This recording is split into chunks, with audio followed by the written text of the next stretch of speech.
responsabilidade dos pais diante da ansiedade dos filhos?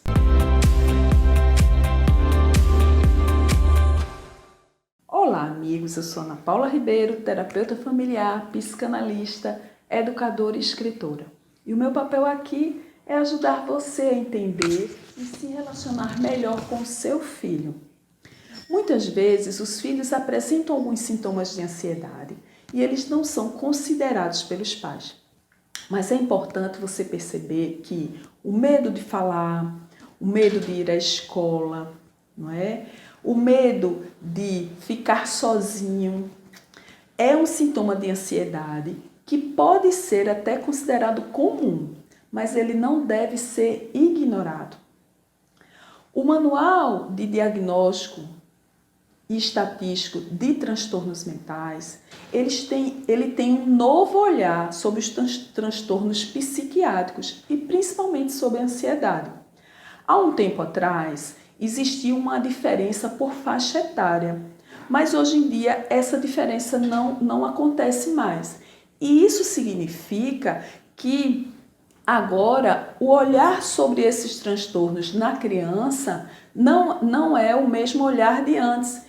Eles agora não são considerados mais leves porque estão acontecendo em criança ou no adolescente, diferentemente do que acontecia antes, que existia uma separação de faixa etária. Então é importante você ver que já é reconhecida a ansiedade como um transtorno que pode realmente afetar o desenvolvimento saudável do seu filho. Então, papai e mamãe, perceba que muitas vezes aquela ida à escola, quando o filho, se despede apenas com um adeuzinho e vai embora, diferentemente daqueles que se apegam aos pais, que não conseguem ficar sozinhos, tudo isso pode ser apenas uma dificuldade para encarar as mudanças, porque essa ansiedade por separação, ela é muito frequente nas crianças. Pelo menos 10% das crianças vão apresentar algum tipo de ansiedade. E 5 em cada 10 vão desenvolver algum tipo de trauma, alguma dificuldade maior decorrente dessa ansiedade. Então é preciso que a gente tenha um olhar diferente. E às vezes os pais, eles não param para perceber quais são os comportamentos do filho que precisam ser observados com mais cuidado. E veja o que geralmente acontece. Hoje em dia, com a tecnologia aí tão evidente, sendo usada de uma forma tão frequente, que é algo muito bom por todos os benefícios que ela traz, mas digamos, os pais vão a um restaurante e aí eles querem jantar com mais tranquilidade. O que eles fazem? Entregam um tablet, um smartphone ao filho.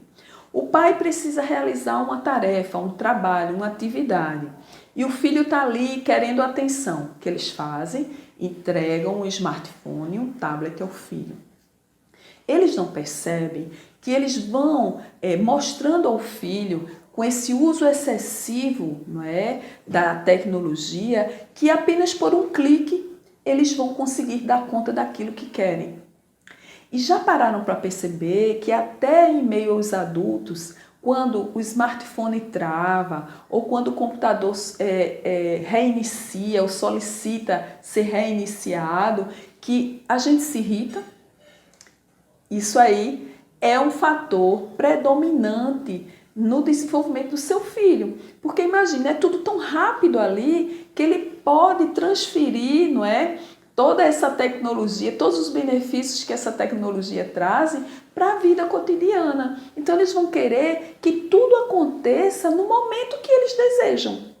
Então que o alimento fique pronto, que aquele desenho que ele quer assistir na televisão esteja ali a postos na hora que ele quiser assistir.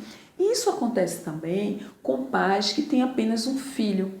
Porque quando existe mais de um filho, um ou outro momento a gente vai ter que esperar, não é? É o filho que está usando o banheiro, é o filho que está se alimentando, às vezes a mesa não tem espaço para todo mundo, é o filho que está sendo orientado pelo pai, que está sendo cuidado pela mãe, é o filho que está jogando aqui e os outros precisam esperar. Isso é saudável. Aprender a esperar é muito saudável.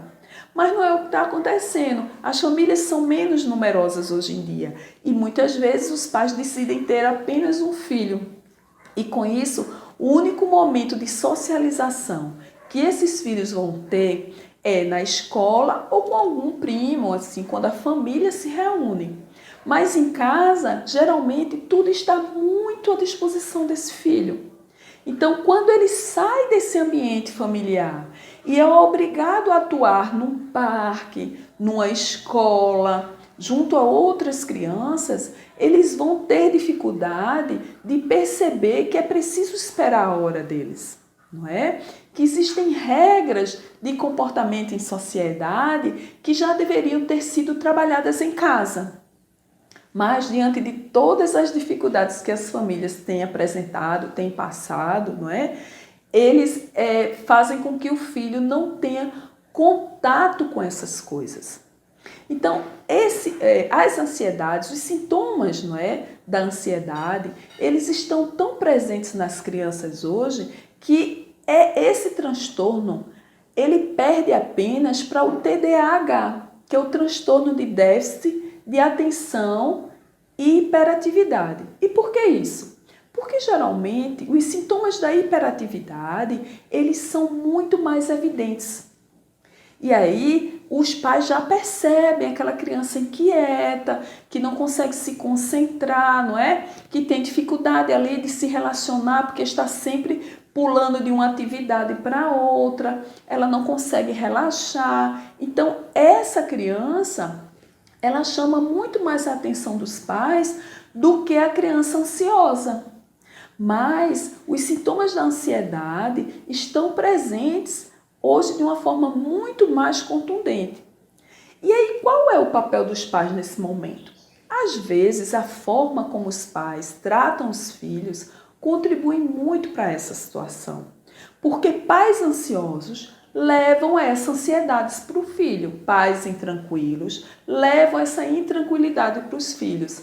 Pais agressivos levam essa agressividade para os filhos. E aí você vai perguntar, Ana Paula, mas isso é uma generalização? Não. Isso aqui é uma constatação por estatísticas que todos os profissionais do comportamento humano que têm uma demanda de clínica, não é? Que atendem esses pais e esses filhos, geralmente a gente percebe. Porque isso é natural no sentido de que os filhos geralmente usam os pais como exemplo. Então, geralmente, esses comportamentos surgem muito dos pais, mas existem exceções, não é? Existem filhos quietos com pais intranquilos. Percebe? Mas é interessante você entender que a sua atuação diante do seu filho, ela é valiosíssima. E às vezes os pais, eles demoram para perceber que o filho está apresentando alguns sintomas porque eles têm a dificuldade de encarar a terapia cognitivo-comportamental, eles têm dificuldades de encarar a necessidade de levar um filho ao psiquiatra e eles vão adiando, eles vão retardando a busca por um diagnóstico mais assim preciso, não é? De um profissional competente para isso e faz com que o filho vá ainda permitindo que essas situações se intensifiquem. É importante você observar se isso realmente está adaptado, se o seu filho, na verdade, está adaptado a um contexto ou se esses sintomas ou essa situação está gerando uma dificuldade no dia a dia. Quando isso gera uma dificuldade diária, você vai percebendo que isso vai alterando o comportamento do seu filho. E aí, quando isso se instala de uma forma contundente, é necessário que a atuação de um psiquiatra tome a vez aí nas decisões e nas orientações que o seu filho vai precisar receber. O psiquiatra, ele costuma iniciar o tratamento através da TCC, da terapia comportamental. Mas é importante que você entenda que às vezes, quando ele não vê, não percebe que a terapia cognitivo-comportamental está auxiliando o seu filho, ele vai precisar fazer uso de antidepressivos que vão inibir a captação de serotonina para auxiliar seu filho nesse processo. Às vezes, um tratamento como esse dura de 6 meses a 1 ano. E os pais, eles sentem muito medo de chegarem a esse ponto junto com os filhos. Mas aqui eu peço para você refletir, papai e mamãe. É melhor que você busque uma ajuda profissional para auxiliar seu filho o quanto antes e debelar uma situação como essa, para que após isso, após o tratamento, ele possa continuar se desenvolvendo de forma saudável, ou você fazer de conta que isso não está acontecendo, começar a proteger o seu filho da convivência com outras crianças, da convivência com outras pessoas, para que elas não percebam que seu filho apresenta algum tipo de ansiedade, algum sintoma de ansiedade ou algum transtorno psiquiátrico e fazer com que ele perca, tempo, no sentido de que quanto mais cedo um tratamento começar, mais cedo ele poderá se desenvolver de forma saudável. Entende? Às vezes a gente faz, da terapia, da ida ao psicólogo ou psiquiatra, uma forma de nos culpar. Então os pais acreditam que se o filho tem TDAH, é porque eles não souberam educar. Se o filho apresenta ansiedade, é porque eles não souberam educar. Se o filho apresenta depressão, é porque eles não souberam educar.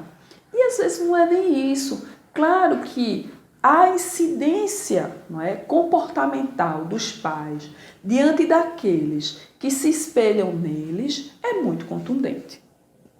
Então, essa maneira de educar, ela vai gerar no seu filho uma forma saudável de desenvolvimento ou não. Então, digamos que ele tem medo, por exemplo, ele apresenta uma fobia, ele tem medo de animais. Como que você vai lidar com isso? Vai levar para um psiquiatra? Claro que não. Você precisa fazer com que aos poucos ele comece a ter contato com aquele animal. Você converse sobre o comportamento daquele animal, sobre a importância de interagir com ele, porque aí aos pouquinhos ele vai perdendo aquele medo. Mas se você não faz nada, seu filho tem medo e você simplesmente afasta o seu filho de um cachorrinho, por exemplo, de um gato, que os pets, eles ajudam muito no desenvolvimento dos nossos filhos, das crianças. Mas aí, como eles têm medo, às vezes os pais simplesmente isolam, protegem. Então, esse medo vai seguir com ele. Esse medo não vai ser tratado. E por mais que você queira dizer ao seu filho que ele precisa se proteger de um cachorro, Digamos que existem aqueles cachorros, aqueles cães de guarda, que realmente seu filho precisa entender que ir brincar com um cão de guarda que ele desconhece é muito perigoso. Mas, em geral, até aqueles cachorros menores, às vezes os filhos não conseguem nem tocar. Então, é importante que você inicie com um cachorro pequenininho, E aí um filhote, e o seu filho vai começando a tocar nele, a brincar com ele, porque essa fobia é muito natural. A ansiedade por separação é um outro momento difícil para lidar com os filhos. Os filhos apresentam sintomas de ansiedade e eles olham para o mundo e eles entendem, o ansioso ele entende que o mundo é um lugar muito perigoso, muito desafiador. E aí eles não se sentem capazes, seguros para irem a esse mundo, lidar com ele. E eles vão sempre buscar, uma rima, eles vão sempre buscar alguém que possa auxiliá-los nesse processo. Se os pais, que vão ser os primeiros a serem solicitados, eles se permitem ficar ali o tempo todo do lado do filho, tentando proteger o filho desse medo, dessa fobia, eles não vão conseguir auxiliar o filho a se livrar delas. Então é importante que você, papai e mamãe, quando perceber algum tipo de medo, já viu aquelas crianças que vão à praia e elas têm medo de entrar no mar, quando a onda vem elas correm, Mas é importante você continuar levando seu filho. Primeiro você molha os pezinhos, depois você vai fazendo com que ele coloque a mão na água. E aí ele vai percebendo que, tendo alguém ao lado, ele vai conseguindo lidar com aquela situação. E isso precisa acontecer em todas as áreas da vida dele. Realmente o mundo é desafiador, principalmente para quem está em desenvolvimento, para quem está aprendendo a lidar com ele. Então você, papai e mamãe, precisa fazer com que seu filho ele se sinta seguro para dar conta das próprias demandas. E não também fazer com que ele receba de você cargas negativas, palavras que não vão ajudá-lo, não é? Adjetivos que não vão ajudá-los, rótulos que não vão ajudá-los, porque isso o mundo já vai fazer. Entende? A sociedade, de uma maneira geral, ela tem muita dificuldade em lidar com as diferenças, em lidar com a diversidade. E aí os pais que também já sofreram, né, por ansiedade, transtorno de ansiedade, pais que já sofreram algum tipo de bullying, alguma situação difícil, eles vão olhar e dizer, olha, eu já passei por isso e eu não quero que meu filho passe também. Então eles vão tentar evitar que o filho passe por isso. Mas seu filho vai precisar ir à escola. Seu filho vai precisar formar grupos de trabalho na escola. E se você começar a super proteger seu filho, ele pode começar a passar por uma dificuldade com alguns amigos na escola e ter medo de levar isso para você. Porque ele gosta de ir à escola. E sabe por que ele gosta de ir à escola? Porque essa liberdade de estar sozinho, estar em contato com outras pessoas que são diferentes dele, também gera neles fatores positivos, não é? Também gera neles prazer. Porque eles vão se sentir assim, com uma certa autonomia. Mas se eles percebem que ao levar para você o relato de alguma dificuldade que ele está vivendo, digamos, um amigo que o está agredindo, seja fisicamente ou psicologicamente, e você vai reagir tirando-o da escola, impedindo-o de ir à escola, ele vai esconder isso de você. Porque ele vai ter medo que você tome essa atitude. Ou também ele vai querer estar levando sempre alguma dificuldade para você, se você for um pai super protetor, porque ele vai entender que todas as vezes que ele tiver uma dificuldade, você vai lá e vai resolver essa dificuldade. Mas sabe, assim, um comportamento que é muito válido? Digamos, seu filho precisa dar conta de alguma coisa na escola, comprar uma farda, por exemplo.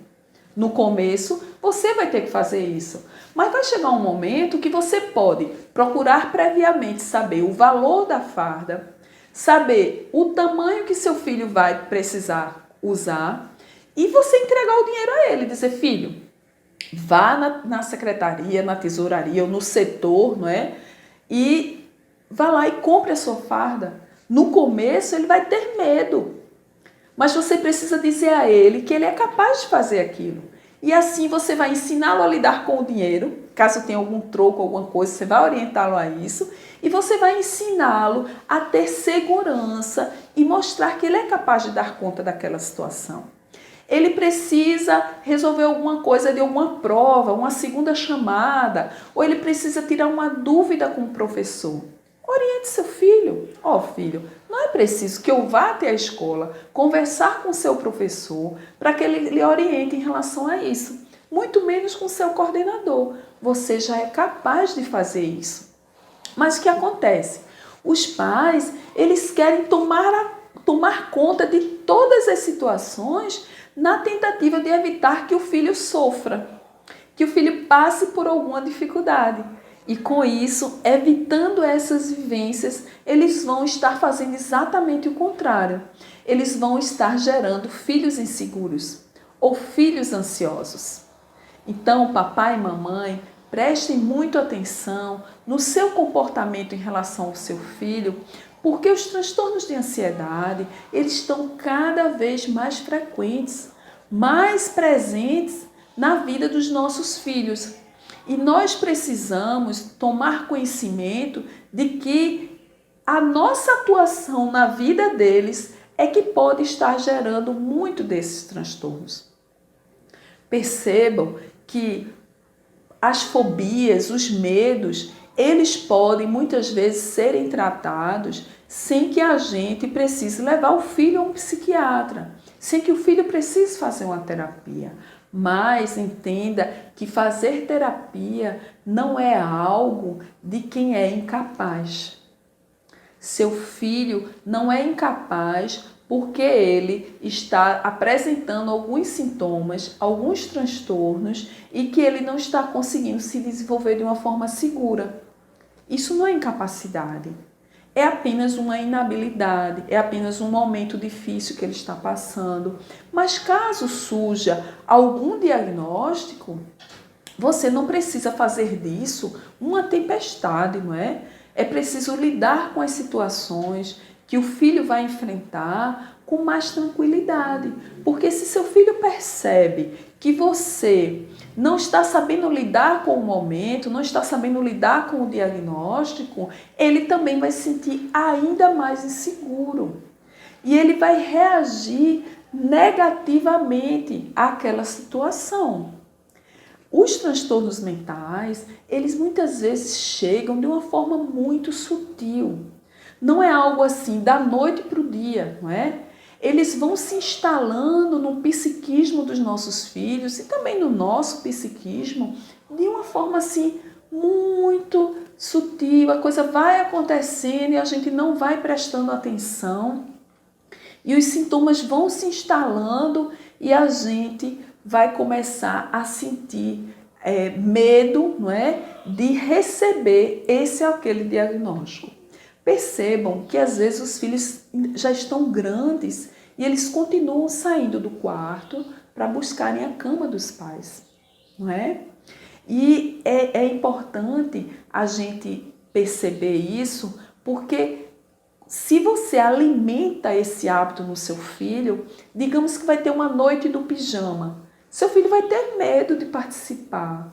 Digamos que ele pode receber um convite de um amigo para ir fazer um trabalho e pernoitar na casa desse amigo. Ele vai sentir medo. Eu lembro que uma vez eu reuni alguns amigos dos meus filhos em casa e um deles, que nunca tinha dormido fora de casa, atuou tranquilamente durante todo o dia. Mas quando foi no final do dia, por volta das 10, 11 horas da noite, que eles já estavam começando a se recolher para dormir, ele apresentou uma tosse. Então ele começou a tossir, e uma água não acalmava, uma conversa não acalmou, e os outros começaram a achar estranho. Então eu telefonei para os pais dele. E a mãe me falou que ele nunca tinha dormido fora de casa. Como ela era psicóloga, ela decidiu ir lá em casa pegar o filho, porque ela entendeu que ele não ia conseguir dormir e não ia deixar os amigos dormirem. Então ela foi, pegou o filho e não expôs o filho àquela situação. Ela disse, ele está um pouquinho resfriado e é melhor ele ir para casa e tomar uma medicação. Mas depois eu conversei com ela e ela me relatou que realmente entendeu que foi uma reação, não é? Diante da primeira oportunidade, né? Da primeira experiência de estar indo dormir longe dos pais. Os pais levam para os filhos um sentido de segurança imenso. Então, se você, além dessa segurança que o filho já sente, já percebe, já busca em você, além dessa busca, você ainda aumenta isso, você ainda faz com que seu filho não consiga, não é, realizar pequenas tarefas, pequenas atividades sozinhos, você vai assim piorar essa situação e realmente vai chegar um momento em que ele não vai conseguir dar conta. E o medo de estar longe de você, o medo de perder você, não é? Tudo isso vai ser muito difícil para ele. E o tempo todo ele vai querer estar do seu lado. Ele vai ter medo, não é? De um momento ou outro olhar e não lhe perceber ali.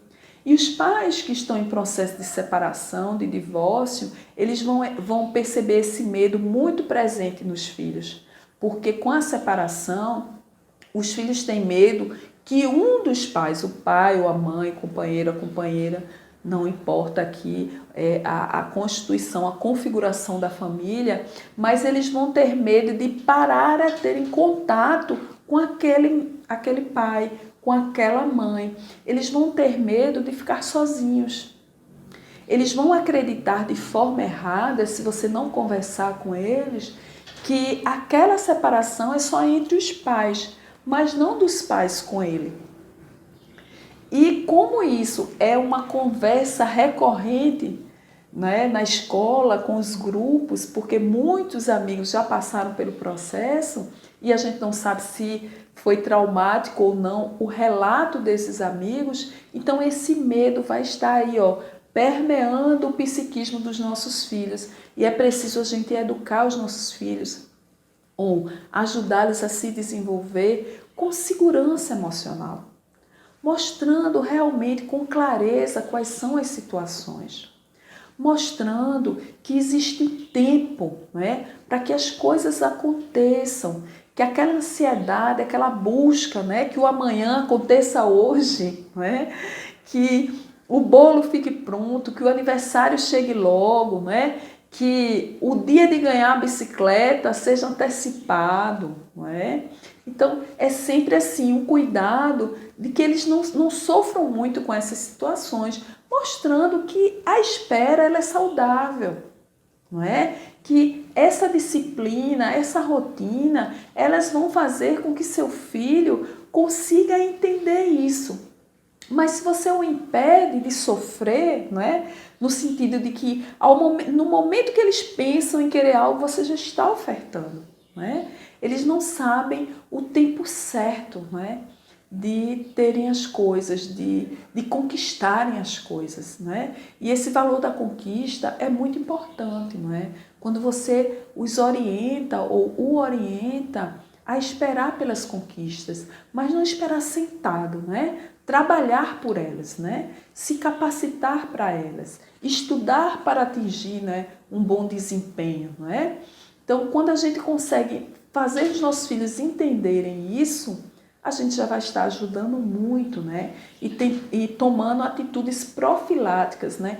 Preventivas, até para que os transtornos de ansiedade, o TDAH, possam ser tratados e trabalhados com muito mais segurança, com mais equilíbrio, entendendo que nossos filhos não vão ser piores ou melhores por terem apresentado esse ou aquele sintoma. O importante é você confiar na ajuda médica, confiar no psicólogo, confiar no terapeuta, confiar no psiquiatra e procurar auxiliar o seu filho da melhor forma possível.